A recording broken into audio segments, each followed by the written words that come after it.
Welcome to Watch Mojo, and today we're counting down our picks for the top 20 incredible movie scenes they got on the first take.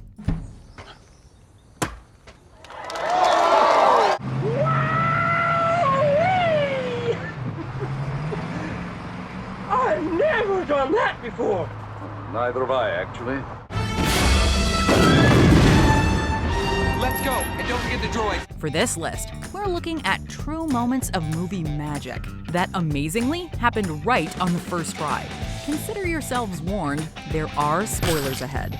Let us know your favorite first take shots in the comments below. Number 20, Jail Scene, The Master. From the moment Freddie meets Lancaster Dodd in Paul Thomas Anderson's The Master, the tension between them jumps off the screen. You shouldn't work in your condition. No, I can work. You're aberrated. No, I'm not. Know what that means? No. It's palpable during their first meeting, and of course the unforgettable processing scene, but things come to a head in jail. It's not surprising to hear that this scene was mostly improvised, but you may be shocked to learn that what you see in the film is the first take. It's volcanic. Then it was captured by an invader force bent on turning you to the darkest way. You've been implanted with a push-pull mechanism that keeps you fearful of authority and destructive. Joaquin Phoenix paces the cell like a caged animal, literally breaking toilets and hitting the bunk with his head, while Philip Seymour Hoffman stands there taking it in until he too explodes. It is a masterclass in acting from two of the greats. Just me, Freddie. Just you. I'm the only one that likes you.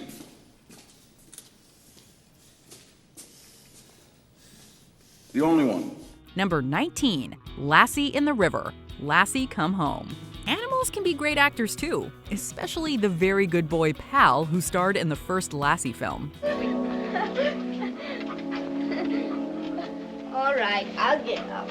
Pal wasn't the first choice for the part. He actually began as a stunt dog for the movie. But lucky for Pal, his background in stunts elevated him to the titular role. There's a famous scene in the film where Lassie must swim across a raging river and pull herself out. The dog initially cast in the role refused to get in the rushing rapids. Completely fair, we wouldn't either.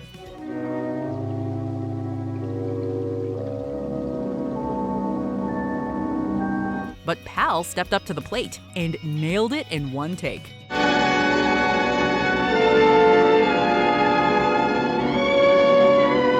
The professionalism of man's best friend. Number 18, Colin Farrell Comes Clean, Phone Booth. If you've ever seen this movie, you know to never, ever pick up the payphone if it rings. Yeah. Isn't it funny? You hear a phone ring and it could be anybody. But a ringing phone has to be answered, doesn't it? In this Joel Schumacher thriller, Stu, played by Colin Farrell, gets stuck in a phone booth talking to a sniper. You're doing so much better than the others. You read about the German porn king shot 10 days ago, didn't you, at 38th and 8th?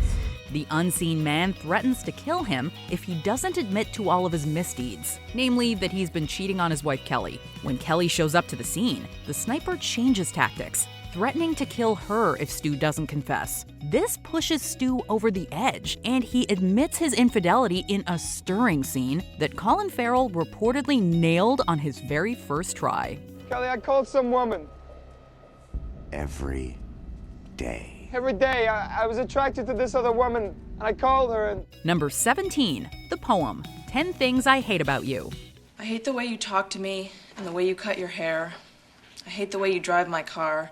I hate it when you stare. Based on Shakespeare's The Taming of the Shrew, this teen romantic comedy was Julia Stiles' breakout role. The title comes from a poem that her character Kat reads out in class in front of Heath Ledger's Patrick, who broke her heart. It's a pivotal and memorable scene, and in a 2015 interview with Cosmopolitan UK, Stiles confirmed that the tears were real. She said that she hadn't expected to cry, and wasn't sure if it was because the moment connected with her own life, or, quote, if I was just overwhelmed by the whole experience of making my first big movie. I hate it. I hate the way you're always right. I hate it when you lie. I hate it when you make me laugh. Even worse when you make me cry. Director Gil Younger told the New York Times that the performance made him cry too, and that it was the very first take. But mostly I hate the way I don't hate you. Not even close. Not even a little bit. Not even at all. Number 16. Angela Lansbury's recording of Beauty and the Beast. Beauty and the Beast. Tale as old as time, true as it can be. Before recording this song, British-American actress Angela Lansbury was hesitant due to the unfamiliar style. She also feared that she would have difficulty sustaining the longer notes with her aging singing voice. In fact, she asked the songwriters to get someone else to sing it. But they insisted, and she ultimately agreed. Ever just the same, ever a surprise. However, fate had a few other twists and turns in store. On her way to New York to record the song, her plane had to make an emergency landing in Las Vegas. She arrived in New York just in time and nailed the song in a single take. Tale as old as time, song as old as rhyme, Beauty and the Beast. She's credited the emergency landing for her performance, saying, quote, "I think it was the excitement of it all, the sense of do it now." Off to the cupboard with you now, Chip. It's past your bedtime. Number 15. Sonny's Death, The Godfather. Achieving perfection on the first take can be expensive, and no one knows that better than Francis Ford Coppola. My sister again, I'll kill you. Sonny Corleone's brutal murder at the toll booth is one of the most famous scenes in The Godfather, and one of the most costly. Reportedly, the scene cost over $100,000 to shoot, with 4 or 5 cameras at the ready to capture every angle possible of James Caan's body riddled with bullets.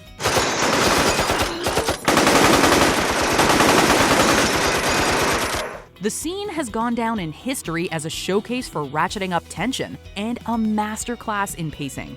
And they only needed one take to get it. Thankfully, this expensive shot paid off. They shot Sonny on the causeway. He's dead. Number 14. Rocky and Adrian. Rocky.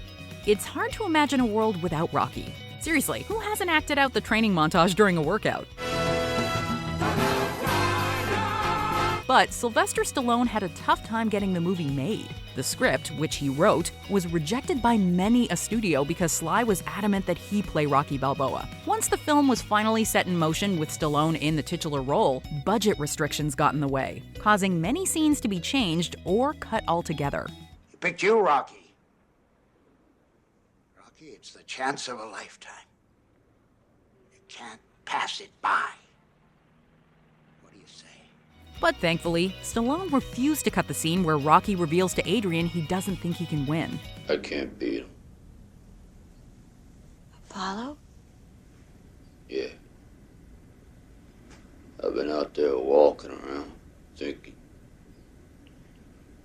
I mean, who am I kidding? I ain't even in the guy's league. He only had one take for the scene. They were behind in their shooting schedule. But he nailed it. It really don't matter if I lose this fight. It really don't matter if this guy opens my head either. Because all I want to do is go the distance. Number 13. The house gets sucked into a portal. Poltergeist. They're here! This supernatural stunner was nominated for an Academy Award for Best Visual Effects. And its final horrifying scene is an excellent example as to why.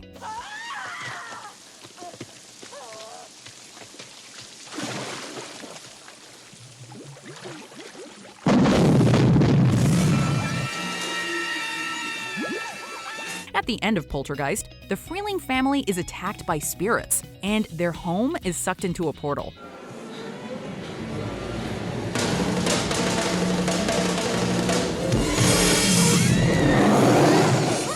In reality, the special effects team built a model of the Freeling home and used a vacuum to suck the model into a funnel to create the effect. Of course, they had to add different special effects after the initial shot, but they were able to suck that house down in one amazing take.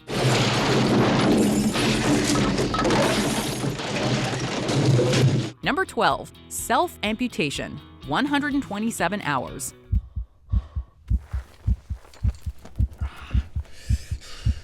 If you're squeamish, you might want to cover your eyes. This one is pretty harrowing. 127 Hours tells the story of real-life adventurer Aaron Ralston, who had to cut off his own arm after being trapped under a boulder in a remote Utah canyon.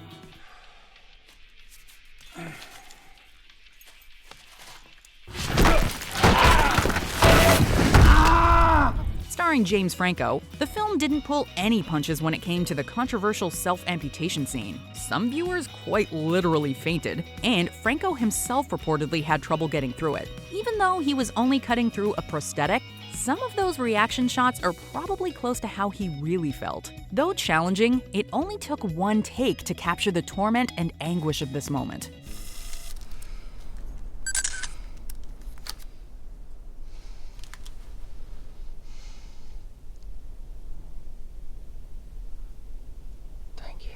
Number 11. Tommy Lee Jones's monologue, No Country for Old Men. When people think back on No Country for Old Men, it's Javier Bardem's disquieting performance as Anton Chigurh that stands out, and deservedly so. I seen you was from Dallas. What business is it of yours where I'm from? Friendo? I didn't mean nothing by it. Didn't mean nothing. But in a role that's just as important, Tommy Lee Jones's stoic take on Sheriff Bell aptly carries through one of the film's most central themes, the obsoleteness of the traditional hero in the face of new evils. But you don't believe it? No. Probably I don't.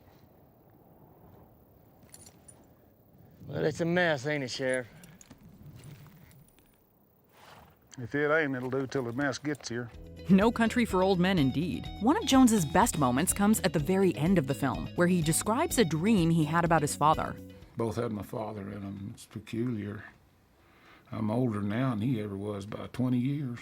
So, in a sense, he's the younger man. The monologue is haunting, and Jones reportedly performed it perfectly in one take. And in the dream, I knew that he was going on ahead. He's fixing to make a fire somewhere out there and all that dark and all that cold. I knew that whenever I got there, he'd be there. Number 10. Citizen Kane destroys a bedroom. Citizen Kane. Widely regarded as the best film ever made, Orson Welles' first film has generated decades worth of discussion, including both the movie itself and the behind-the-scenes drama. I made no campaign promises. Because until a few weeks ago, I had no hope of being elected. Now, however, I have something more than a hope. But today, we want to focus on the scene where Kane wrecks his wife's bedroom after she leaves him.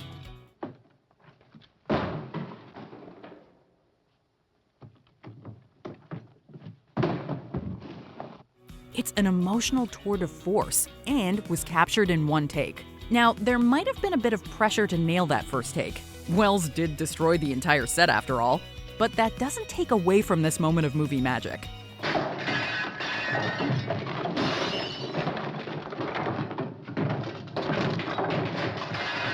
Number 9. Gina Carano and the Flatscreen, Haywire. For her first leading role on the big screen, MMA fighter Gina Carano didn't want to pull any punches.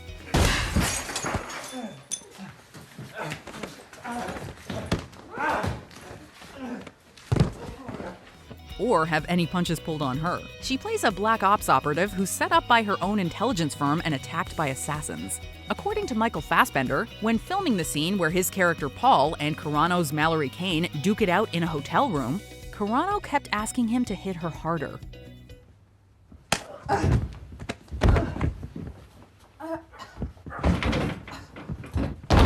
Unafraid of a few bruises, she also managed to pull off the shot where she gets thrown into a flat-screen TV on the first and only take. Mallory, you're in way over your head.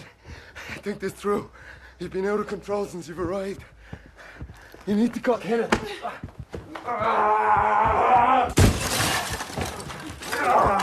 Number 8. The psychiatrist's speech, Psycho. Who could forget the iconic shower scene? Who doesn't remember the horrifying Mrs. Bates's dead reveal? While all of these terrifying moments stick in your mind, you might forget one of the quieter but equally important moments of Alfred Hitchcock's horror masterpiece. At the end of the film, Dr. Richmond, played by Simon Oakland, gives a very long speech explaining the psychology behind everything we've just witnessed. She was there, but she was a corpse. So he began to think and speak for her. Give her half his life, so to speak. At times, he could be both personalities, carry on conversations. Despite the speech's length, Oakland nailed the first take, causing Hitchcock to shake his hand and say, quote, "Thank you very much, Mr. Oakland. You've just saved my picture." High praise from the master of suspense himself. Therefore, if he felt a strong attraction to any other woman, the mother side of him would go wild. Number 7. Shadowfax, The Lord of the Rings, The Two Towers. Here's another animal actor who simply exudes professionalism and won't waste your time. Gandalf the Grey's mount Shadowfax is known as one of the most majestic and fastest horses in all of Middle-earth. And this entrance lives up to that reputation. Gandalf? Yes. That was what they used to call me. Gandalf the Grey.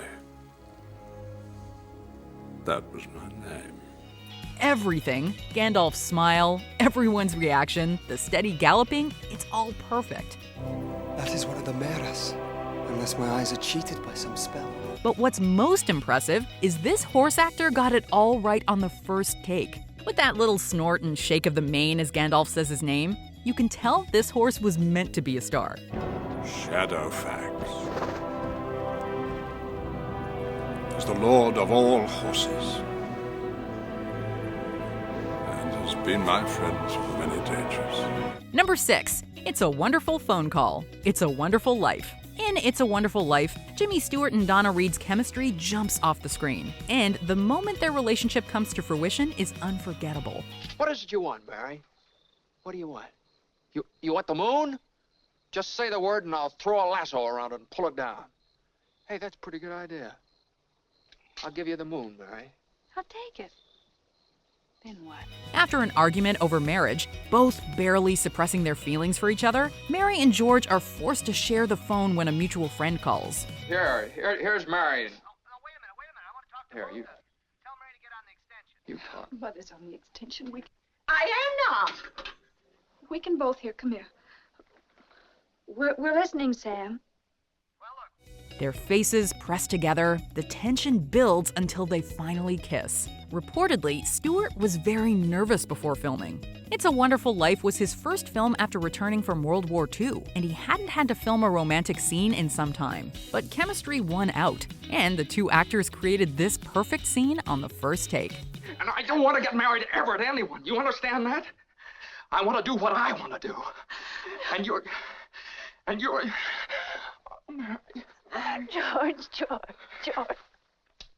Number 5. Atticus Finch's closing argument, To Kill a Mockingbird. For many of us growing up, Atticus Finch was the paragon of morality. Set in the 1930s in rural Alabama, To Kill a Mockingbird follows Atticus as he serves as the defense attorney of Tom Robinson, a black man falsely accused of assaulting a white woman. Get aside from that door, Mr. Finch. Walter,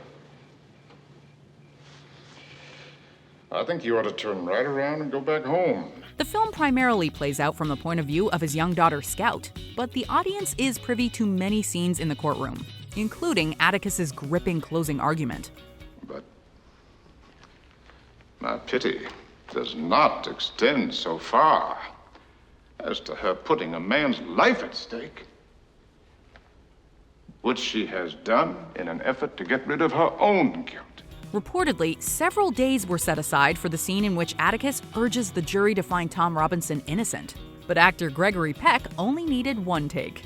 Has had to put his word against two white people's.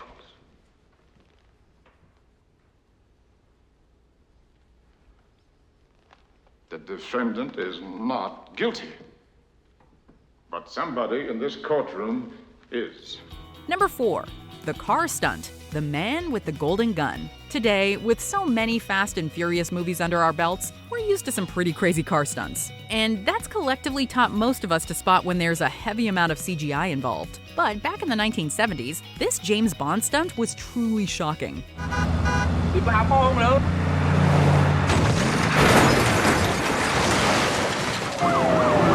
In The Man with the Golden Gun, a stunt driver has to jump a car over a river, corkscrew through the air, and land right side up on the other end. What's going on? What the hell are you doing now, boy? That bridge is that way! You're not thinking that. I sure am, boy. Production was prepared for everything to go wrong, but driver Lauren Bumps Willert landed it in one take, earning himself a big bonus.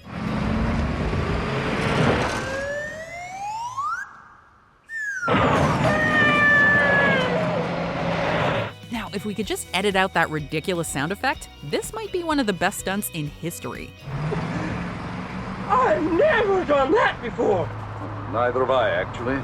Number 3, Luke swings to safety. Star Wars Episode 6, Return of the Jedi.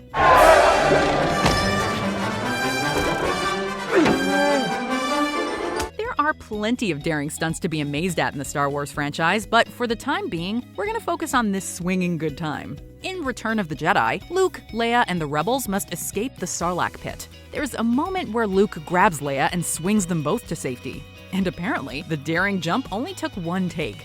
Reportedly, Mark Hamill had a great time swinging around in his harness, and was really disappointed when they got the shot on the first try. The cost of perfection.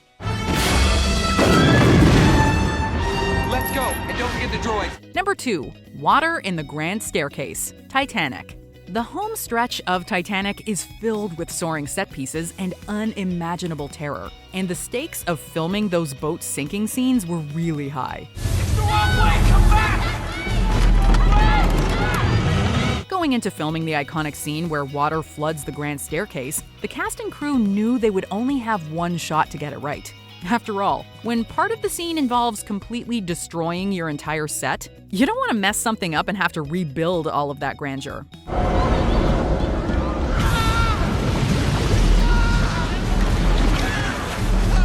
Luckily for us, and luckily for the shooting schedule, the scene was captured perfectly on the first take.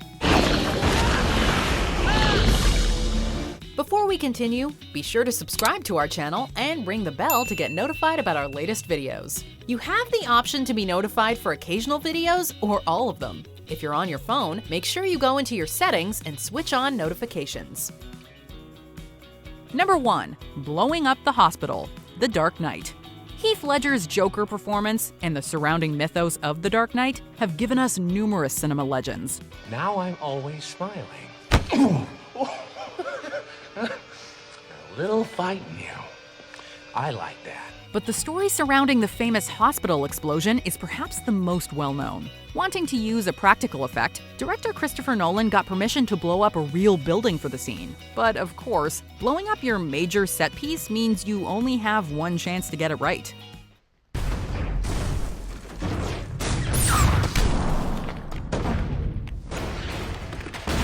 The shot following Ledger's Joker as he exits the building captures his reaction and the ensuing explosion perfectly.